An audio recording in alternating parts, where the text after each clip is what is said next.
आधी नमस्कार.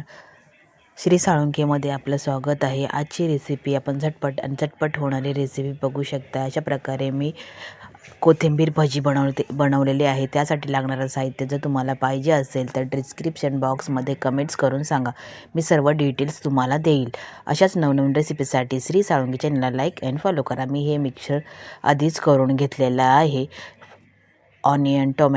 Onion, coriander, हिरवी मिरची, हळद, मीठ आणि घरचा मसाला. फक्त हे 2-3 वस्तू टाकलेल्या आहेत, बाकी काही नाही. आणि थोडेसे लसूण बारीक चॉप करून. म्हणून हे तेल गरम केलेलं आहे. आता मी चमच्याच्या साहाय्याने, स्पूनच्या साहाय्याने गरम हे ऑइल झालेलं आहे. आता एक आपण अशा प्रकारे पलटून घ्यायचं आहे. चांगल्या प्रकारे आपण त्याला फ्राय करायचं आहे.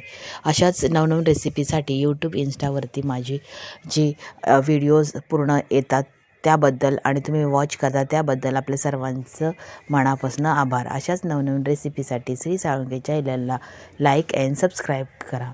तुम्हाला जर नवीन रेसिपी जर पाहिजे असेल कोणत्या ह्याच्यावरती तर प्लीज मला लाईक करून कमेंट्स करून सांगा. अशाच प्रकारे आपण सर्व साहित्य टाकून जी बनवलेली आहे भजी फ्राय, कोथिंबीर भजी फ्राय, जर ह्याची जर लिंक्स पाहिजे असेल तर पुन्हा एकदा मी आपल्याला देईन. अशाच नवनवीन रेसिपी माझ्या यूट्यूबवरती, इंस्टावरती मी दिलेल्या आहेत. आता अशा प्रकारे आपण फ्राय करून माझी रेसिपी ही रेडी झालेली आहे.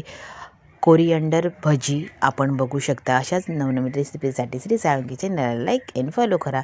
Thank you everyone. Thank you so much. धन्यवाद. श्री साळुंके.